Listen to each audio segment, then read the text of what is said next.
देखिए दोस्तों, बहुत ही अच्छा क्वेश्चन है, शानदार क्वेश्चन है। क्वेश्चन में आपको क्या कह रखा है? क्वेश्चन में आपको कह रखा है कि x की पावर 2n माइनस y की पावर 2n प्लस 1 में यदि x की पावर n प्लस y की पावर n का भाग दिया जाएगा तो रिमाइंडर क्या बचेगा। कथन 1 कह रखा है कि n इज ओड है। कथन 2 कह रहा है कि n इवन है।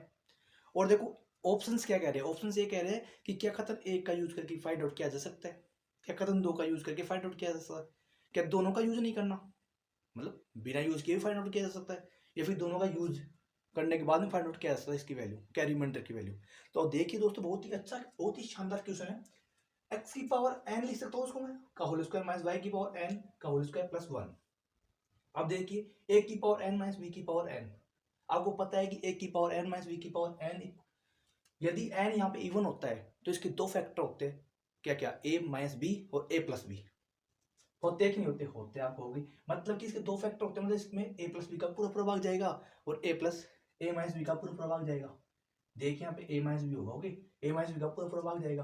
अब यहाँ पे देखिए, आपने ये पढ़ा होगा कि ए की पावर एन माइनस बी की पावर एन, यदि एन यहाँ पे ओड होता है, एन यहाँ पे ओड होता है तो इसका एक फैक्टर बनता है ए माइनस बी, पढ़ा होगा आपने। अब देखिए यहाँ पे एक्स की एन की पावर 2 है, वाई एन की पावर 2 है। अब यहाँ पे देखो, एक फैक्टर ये बन गया, एक फैक्टर ये बन गया, बना कि नहीं बना? बन गया। अब यदि मैं इसमें एक्स की पावर एन प्लस वाई की पावर एन का भाग दूंगा तो ये फुल डिवाइड हो जाएगा, रिमाइंडर यहाँ पे 0 बचेगा और ये बच गया 1, मतलब कि इसका रिमाइंडर कितना आ गया? 1 आ गया। मतलब कि एन है ना, ये जो एन है इस पर डिपेंड ही नहीं किया मान, एन पे मान डिपेंड ही नहीं कर रहा। चाहे से आप एन के ओड ले लो, चाहे इवन ले लो, कोई फर्क नहीं पड़ रहा। इसका मतलब है कि मेरा option number D is the correct answer, बिना एन के मान, मतलब कि कथन 1 कथन 2 का बिना यूज किए अपन फाइंड आउट कर सकते हैं कि इसका रिमाइंडर कितना आएगा? 1 आएगा। तो option number D is the correct answer. Okay, thank you.